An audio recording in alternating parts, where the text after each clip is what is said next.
दीपावली पर पटाखे छोड़ने को लेकर एक बार फिर बहस गर्म हो गई है और बाबा बागेश्वर भी इसे छोड़ने के मूड में नहीं दिख रहे। अब चूंकि दीपावली पर पटाखे छोड़ने को लेकर कई लोग सवाल उठाते हैं, साथ ही प्रदूषण की वजह से पटाखे नहीं छोड़ने की सलाह भी देते हैं। इसी को लेकर बागेश्वर धाम के पीठाधीश्वर पंडित धीरेन्द्र कृष्ण शास्त्री ने कड़े तेवर दिखाए हैं।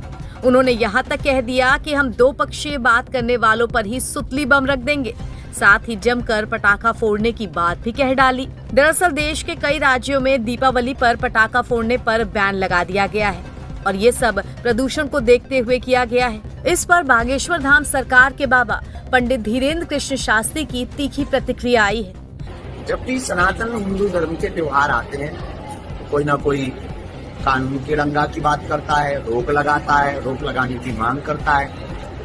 अब किसने हमको, अब कल ही हमें एक न्यूज देखी थी, उसमें कहा है कि जितने दियों में तेल जलाया जाता है, घी जलाया जाता है, इतना अगर गरीबों में बांटते हैं तो भला हो जाएगा।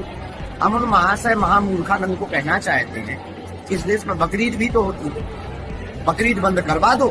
उतने रुपया जो लाखों के बकरे काटे जाते हैं, जीव हिंसा भी बचेगी, उन रुपयों को गरीबों में बांट दो। एक साहब ने कहा कि जो है पटाखों से प्रदूषण होता है, 1 जनवरी को इनका ज्ञान पर गायब हो जाता है।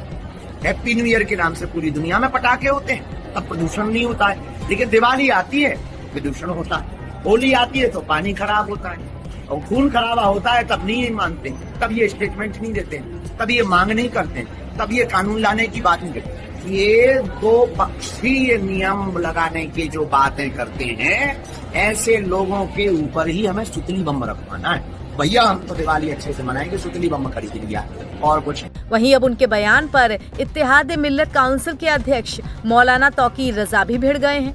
तौकीर रजा के मुताबिक दीपावली रोशनी का त्योहार है, न कि धमाकों और पटाखों का त्योहार। उन्होंने कहा कि आपकी खुशी का इजहार करने में अगर वातावरण में प्रदूषण फैल रहा है तो वो खुशी का इजहार दरअसल खुशी नहीं कहलाएगा। पटाखे नहीं, खुशी का इजहार उतना किया जाना चाहिए, एक लिमिट तय होनी चाहिए। आपके पास बहुत पैसा है, बेतहाशा आप आतिशबाजी छोड़ोगे। गरीब आदमी के पास उतना पैसा नहीं, कर्जा ला के छोड़ेगा।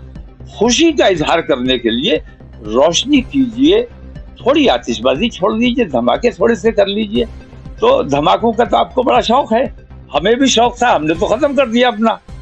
हमें भी बड़ा शौक था, हमारे बच्चों को बड़ा शौक था, लेकिन बड़े हादसे होते थे। हमारे उलमा ने रोक लगा दी, पाबंदी लगा दी। और हमारे यहाँ आपने देखा होगा, अगर हम भी आतिशबाजी छोड़ रहे होते तो ये आतिशबाजी भी अभी तक तो पाबंदी लग गई होती कि जो आतिशबाजी छोड़ेगा वो उसके ऊपर मुकदमा कायम किया जाएगा।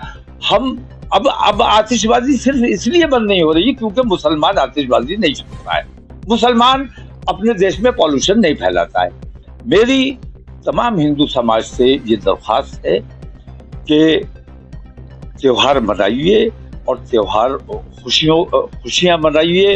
रोशनी का त्योहार है, रोशनी कीजिए, पटाखे छोड़िए, आतिशबाजी छोड़िए, लेकिन इतनी आतिशबाजी छोड़िए जिससे देश में पॉल्यूशन की जो समस्या हो जाती है।